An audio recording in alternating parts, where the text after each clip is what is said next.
genre de lascar, comme j'ai dit entre guillemets, avec qui je m'entends bien. Est-ce qu'on peut, Jérôme, rappeler à nos téléspectateurs, ceux qui ne connaissent pas le kickboxing, en quoi ça consiste? Voilà. C'est la boxe anglaise, voilà, avec et en plus avec le karaté, voilà. C'est boxe anglaise plus karaté égale kickboxing, enfin K1. Tous les coups sont permis? Non, sauf les coups de coude, les projections, attraper la personne et le mettre par terre, ça on n'a pas le droit. Alors, les combats sont interdits en France? Ils sont pas interdits en France, ils sont l'image est restreinte par le CSA, ouais. Ouais, c'est ça qui nous interdit. On peut pas vous montrer d'image de combat. Dans toute l'Europe, c'est possible, sauf en France pour l'instant.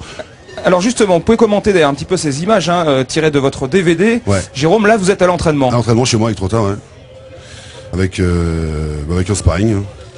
Donc voilà. Là, on peut montrer. Je sais pas si vous entendez le son de cloche de la vache, mais sur les images de kickboxing, j'avoue que c'est un mélange assez étonnant. Là, c'était plutôt une petite séance d'entraînement assez cool. Voilà, impeccable. On essaie de préserver les sparring parce qu'il n'y a pas beaucoup de lourds en France. Laisse rentrer le genou. Et donc, j'ai la chance de pouvoir m'entraîner chez moi. C'est-à-dire préserver les sparring, c'est-à-dire que vous ne pouvez pas vous lâcher complètement. Hein. Alors justement, avec les protections, avec les gros gants de 18 onces, on peut, enfin les grosses mitaines, là on peut quand même mettre les coups à 80%. Mais bon, le problème c'est que la personne en face, on la connaît. Et généralement pendant les préparations, pendant un mois, on mange avec elle, on dort pas avec elle, mais on mange avec elle, on partage beaucoup de moments. Et donc après, se mettre sur la gueule comme ça, c'est pas possible. Est-ce que c'est un sparring? Moi je suis dispo. Oui, oui. Je pense pas qu'il tiendrait longtemps comme sparring. Détrompez-vous. Ah bon? Les petits nerveux. Les petits nerveux sont vrais. Chien qui aboie ne mord pas, comme on dit. Hein, ça va. J'ai des chances alors aussi. Hein, ça va. Et la vache, non, ça va. Bon, elle peut résister aussi. Est-ce que c'est un sport dangereux? Oui, c'est un sport dangereux, bien sûr. Ouais. Bien sûr. Comme tout sport. Le corps humain n'est pas fait pour faire du sport. Donc, que ce soit le vélo, on met trop de pression sur le corps et à un moment ça lâche. Hein, voilà. Vous-même, vous avez eu, je crois, 2 blessures très graves, non? Ouais. J'ai eu l'avant-bras en combat et j'ai eu dernièrement en tournant avec Mathieu Kassovitch avec Vin Diesel un film, je me suis cassé les ligaments croisés. Ah ouais. Ouais. Et à la tête quand même jamais. À la tête, c'est Fabien. C'est avec Fabien. Ça, c'est entre nous. Ça, quand il est énervé, il tape sur moi. Ah bon? Voilà. Oh là, la tête. Pas la tête. Il est courageux, hein. Mais vous pouvez rien faire, hein. Jérôme. Vous pouvez rien faire contre Fabien. Voilà, c'est ça, hein. C'est mon patron. Donc voilà. Je fasse une petite démonstration avec la vache là. D'accord. On te prend au mot, hein. Fais attention, dans cette émission, tout est possible. Bon, on va voir, on va mieux découvrir, reste avec nous, hein, évidemment, on va mieux découvrir encore accordéon d'ambiance, là, Bernard. Hein. Voilà. Pour cette séquence magnifique, Vincent, nous allons rendre hommage maintenant à l'un des plus grands produits de cette région. De cette région, de France, du monde, de l'univers, qui sait? Oui, le magnifique Beaufort, le prince des gruyères. Regardez, alors on le reconnaît d'abord à quoi le Beaufort? On le reconnaît à ça. Hein, quand on voit chez son fromager, c'est ce talon convexe qui signe, hein, pardon, concave, convexe c'est autre. Je suis mal, Caroline. C'est le matin. Là, vous m'avez brisé d'un coup. Donc ce talon concave, parce que le moule est comme ça, vous voyez, on serre en définitive le cahier du fromage quand il est frais, on le serre dans un moule. Et alors, dans un moule convexe pour le coup. Et Caroline, enfin ne vexez personne. C'est un peu comme la jante d'un vélo. C'est un peu ça. C'est un gros voyau. C'est une belle roue d'ailleurs. Hein. Combien ça pèse une roue de Beaufort, Caroline? Alors ça pèse en moyenne 40 kilos. 40 kilos. Faut les bouger hein, quand il faut les morger, c'est-à-dire les laver en quelque sorte pour se les déplacer. Maintenant il y a des machines par exemple qui retournent les Beauforts dans les coopératives. Là, alors Caroline représente le syndicat évidemment de l'interprofession du Beaufort et elle nous a apporté 3 Beauforts différents de 3 coopératives de la Tarentaise. C'est vraiment énorme. Hein. Alors on peut savoir lesquels? Alors il y a un morceau de Beaufort qui est de la coopérative de la région de Moutier. Moutier. Un autre qui est de la coopérative d'affinage d'Em. M-la-Plagne. Et un de Bourg-Saint-Maurice, puisqu'on est dans la zone de Bourg. Là on est dans la zone de Bourg. Et vous voyez, ce qui est intéressant, c'est qu'on a 3 Beauforts qui ont le même âge. Quel âge à peu près? Alors c'est des fromages de l'été passé, fin d'été, ils ont une dizaine de mois. Voilà, entre 10 et 12 mois, hein, c'est-à-dire encore jeunes, on peut aller jusqu'à 18 mois assez facilement avec le Beaufort quand on les a pas mangés avant.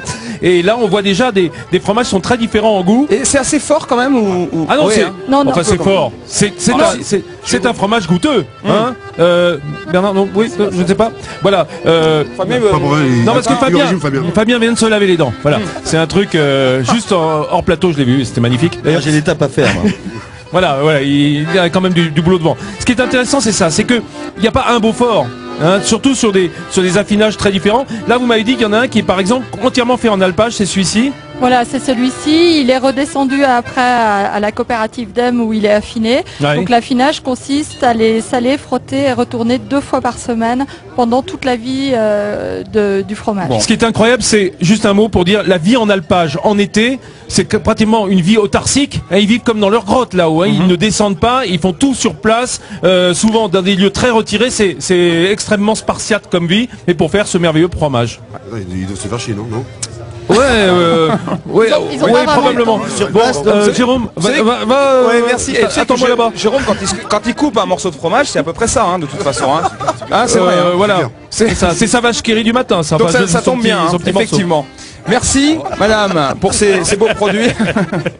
Allez, je vais vous demander maintenant d'accueillir celui aussi que nos invités nous rejoignent. Eh oui. Monsieur Otoniente, monsieur Le Banner. Moi, je garde les fromages et je vous envoie les invités, Laurent. D'accord. Alors, il y a plein de questions pour Laurent Jalabert. Sur Rasmussen, notamment, on va y venir. SMS 61 003. Nous avons aussi dans le public notre directeur des sports, Daniel Bilalian, et le président de France Télévisions, Patrick de Carolis, qui va venir nous rejoindre. Laurent, Rasmussen, on peut revoir l'image de dimanche, hein, la victoire d'étape. Alors que Patrick de Carolis, Eh bien, regardez, non, franchement, elle est elle est magnifique. Elle a l'œil ourlé, elle est comme maquillée, on dirait presque une tête de Jersiais. C'est la magnifique Tarine qui vient des alpages. Alors, je suis avec l'éleveur, monsieur Harpin. D'où est-ce qu'il... Non, on n'appuie pas sur le micro, il marche tout seul. Dites-moi, d'où est-ce qu'elle vient cette vache? Où est-ce qu'elle vit? Non, là, ça va pas le faire. AC. Donc, nous, on est exploitant AC. On a un alpage à côté de la frontière italienne. Et cette vache, c'est une vache de race tarentaise. Elle s'appelle Platine. Platine. Ici, on est à Platine. Val d'Isère. On est quand même au sommet de la vallée de la Tarentaise. Donc, c'est bien évident que c'est la race du berceau, quoi. Qui sert à fabriquer le fromage que vous avez pu goûter tout à l'heure. Et alors, qu'est-ce qui fait ce poil aussi soyeux? Ça, c'est le brossage, hein. C'est un secret de fabrication, ça. On l'a quand même lavé ce matin. Quand même. Il faut dire c'est que cette race, elle a quand même une capacité d'adaptation à tous les climats. Il faut se dire qu'il y a 10 jours en arrière, on était dans 10 cm de neige, hein, et aujourd'hui, il fait chaud. Et c'est quand même une race qui s'adapte à tous les climats. Très quoi. rustique, Très rustique, solide, bonne marcheuse. Et donnant du bon lait surtout. Hein. Elle va au salon de l'agriculture. Alors cette vache-là, elle n'a pas participé au salon de l'agriculture, mais elle a gagné plusieurs prix dans des concours. Et donc c'est une des meilleures vaches de notre exploitation. Vous vous souvenez qu'au Grand Bornand, on avait une abondance avec ce poil pie, hein, c'est entre blanc et cognac à peu près. Et là, ça c'est vraiment la robe de la Tarentaise qui n'a pas de tache, hein, qui a une robe tout à Voilà, fait mais unie. avec une particularité, c'est qu'elle a du noir sous les yeux, elle a des sabots noirs, elle est très basse sur pattes, et au niveau de la marche, 15 km de marche dans la matinée, ça ne lui fait pas peur du tout. 15 km. Et la viande dans la vache là. Comment Non, pas. Ce qui m'intéresse, Après le le lait. fromage, la viande, ouais. Plutôt le lait, Ouais, plutôt le lait. c'est une hein. race à viande. Ah oui, c'est une C'est race pas une race à laitière, hein. viande, on peut l'utiliser en race mixte, mais c'est pas une race à viande. Alors, monsieur Harpin a demandé pas de questions personnelles. On n'a pas le droit de parler de à qui elle sort, de sa vie privée. jusqu'à quelle heure elle rentre de boîte, ni rien. Hein. Elle dit pas Non, de mais- questions perso. Hein. Par contre, ce qu'il faut se dire, c'est que c'est une vache qui a déjà eu 2 collectes embryonnaires pour vous dire que c'est une vache de haute valeur génétique. Ah d'accord, c'est une vaste descendance dans la Vous vache. êtes absolument subjugué. Hein. Je suis subjugué. Vous restez sans voix, mon cher Fabien. J'ai cru l'avoir traîné en ville hier soir. Ah, Mais c'est- encore c'est Rimmel elle. autour des yeux, là. C'est elle. Rimmel. Non mais c'est une sacrée. Hein, attention. Rimmel, bien soyeuse. Elle a pas peur du monde, même, hein. du public, ça va, non? Elle a pas peur du public. Non, elle a pas peur du public, elle est quand même habituée. On la sort quand même de temps en temps. Hein, alors, elle a quand même d'ailleurs, vous voyez, c'est mes fils qui la tiennent. Ils ont pas peur du tout, quoi. Ça va On les voit, enfants, on les voit gentils? bien. Oui. Platine, qui est-ce qui a trouvé le nom? C'est toi, non? Non. Platine. Qui est mix. Parce que toutes les années, on change de lettre, on suit l'alphabet. Et donc l'année qu'elle est née, eh ben, c'était l'année d'épée. Ouais. C'est pour ça qu'elle Et s'appelle Platine. Poireau c'était moyen, donc on a pris voilà. platine. Il y a un truc aussi qu'il faut dire, hein, la sonaille, enfin la clarine qui est sous son cou, c'est pas folklorique, hein. C'est pas un truc de carnaval, Ça- tout comme ça, ça c'est sert à vraiment quelque très utile chose. en alpage hein, pour les retrouver. Oui, nous on met on appelle ça des carans. On leur met des carans, surtout pour les jours de brouillard. Et puis comme le matin quand il fait nuit et tout, pour rassembler les vaches, c'est quand même beaucoup plus facile. Voilà. Merci. Et puis ça met un peu de gaieté dans les alpages. Voilà, c'est ça aussi le but de cette émission. C'est Jérôme Le Banner. Juste parce qu'on était avec la vache tout à l'heure, vous êtes passionné par une race de chiens particulière. Hein. Ouais, les filets brésiliens. Ce sont des chiens de combat. Non, c'est pas des chiens de combat, pas du tout. C'est des chiens de garde. Voilà. C'est très gentil avec son maître et dur avec l'étranger. Voilà. Et qu'est-ce qui vous fascine chez ces chiens? C'est chiens, c'est la loyauté, une grande loyauté envers son maître. Voilà. Plus qu'un chien de race normale. Vous avez même sorti, je crois, un DVD, non, sur ces chiens? Non, c'est mon pote Franck Gastambide. C'est votre pote, d'accord. Ok. Donc, Je sais pas si Jérôme a tout compris. Pas du tout. Louloul. Parce qu'il a mis un L à lapide. Ah. Donc c'est normal qu'ils disent loud, tu veux dire. Ah, c'est bon. Très fort. C'est bon. Mais Avec Fabien qui explique ça, c'est bon. C'est du haut niveau. Ah, exactement, c'est notre blague, mais on l'adore. Alors un jeu sérieux. On a un long montage et puis on a une grosse tournée province que va faire Franck Dubos. On va faire 33 villes de France, donc ça prend un peu de temps pour bien faire des avant-premières comme il se doit. Ça fait longtemps, hein. Et puis bon, en attendant, je fais ce camping tour. Voilà.